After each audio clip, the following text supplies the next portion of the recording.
Welcome back to Real Estate Mindset. Today's video is going to be absolutely bonkers. Now, the data is in, and the shares of homes that investors own right now is absolutely ridiculous. Now, investing in real estate can be one of the best decisions any family can make in their lives, but right now, you guys, it's absolutely crossing the line. It's now being referred to as predatory purchasing, and in some areas, investors purchased over 50% of the inventory. So the thing is, guys, first-time homeowners need to come first. Even though I want to invest in a little bit, just a little bit of real estate, I still believe the first-time homeowner should come first. Now, here's the problem, guys. Now, a lot of these investors, I believe, are going to be completely doomed, especially if they purchased over the last 4 months to flip a property.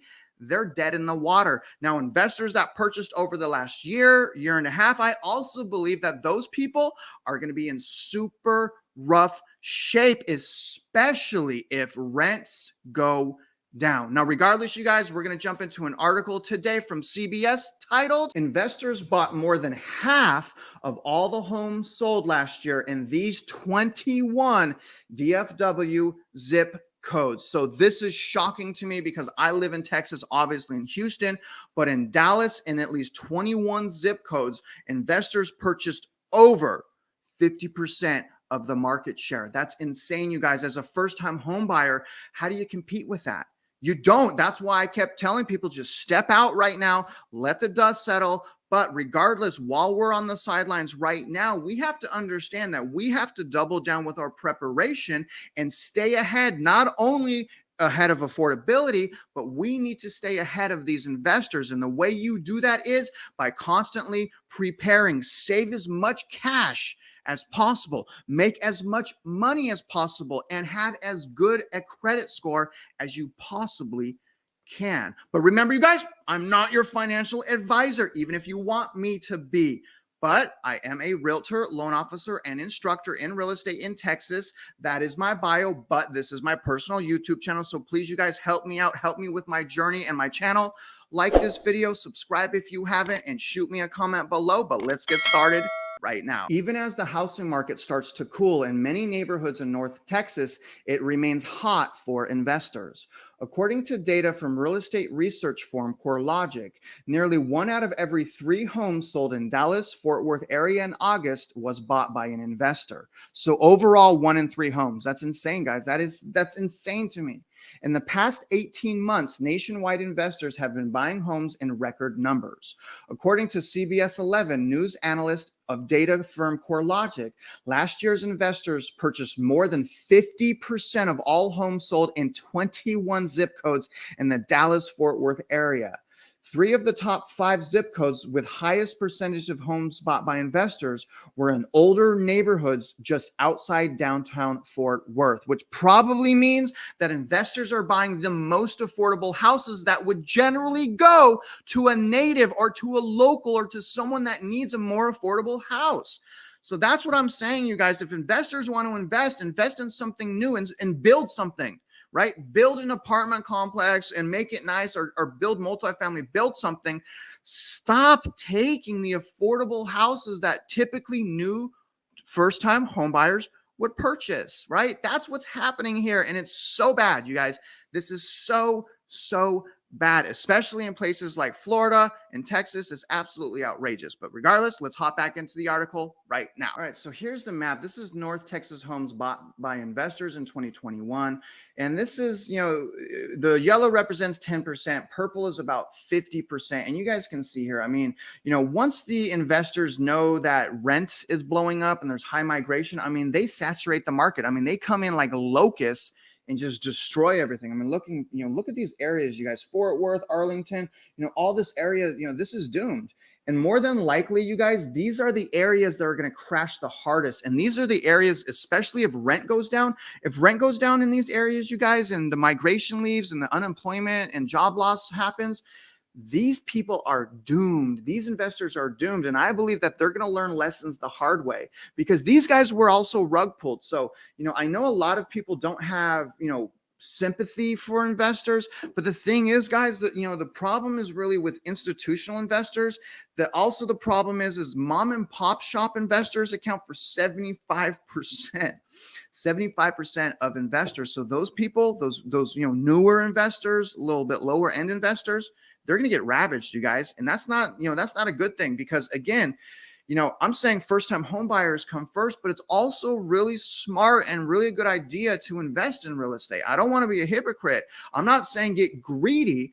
I'm just saying understand how valuable real estate is. And when you purchase your first house, purchase smart, right?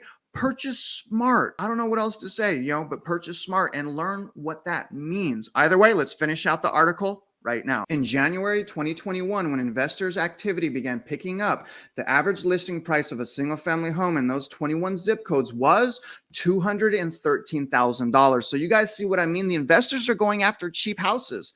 They're taking it out of the hands of first-time home buyers. I mean, this is crazy. This is prime time for these areas to gentrify. Boston currently owns 17 properties, many on the east side of Fort Worth. While large corporate investors often keep properties as rentals, Boston typically buys properties and then flips it. So he's doomed. And the investors that hold for rent, I'm telling you guys, if the rent goes down, if there's a continued eviction or rent crisis, those people are going to have to sell. And a lot of them are going to have to fire sell just to get liquidity to stay alive. I think we are one of the saviors of communities. A lot of the time we are frowned upon because of the profit, but we are behind the scenes improving these neighborhoods. And, that's a good point. If an investor comes in and improves the rental market and makes things better for the community, it's not necessarily a bad thing. But the thing is you can't pick who buys the rental. It could be a horrible person, Blackstone, BlackRock, and they don't care. They just want to look at numbers. So something needs to change. For established homeowners, the influx of inventory buyers comes with concerns. While home values increase with more inventory activity, often so does rent and property taxes. It feels like survival of the fittest as to who will be here. Whose family has owned a home on the east side of Fort Worth for more than 20 years? We were getting 3 or 5 calls every day from people wanting to buy our house. Kind of like, where's the for sale sign? We are really wondering where it is because I don't see it anywhere. While many of her neighbors in recent years have sold their homes, when investors ask, Martinez's answer is no. For me, it's where I grew up, she explained. My parents were the first in their family to become homeowners. There's something to people, especially if you are a first generation. So essentially what I call that, guys, is pride of ownership. And sometimes the problem with pride of ownership is that ownership is done with emotion. And that's why I say we have to do better at purchasing. And that's what you guys saw happen at the beginning of this year and into 2021. That pride of ownership and that emotion was so strong in the buyer's market. People were, so many, not even a little bit, a lot of people were paying over appraisal value for these properties. And a lot of people were not even doing inspections. They were waiving their contingencies, you guys. That's pure emotional. That's, that was like a fever pitch fear of missing out. So that's what I'm saying. We have to check our emotions because the pride of ownership is so strong. Often it could lead us to make unlogical decisions. And that's what happened to me back in 2008 when I had a foreclosure. I purchased the house. It was a condo. It was it was up to $680,000.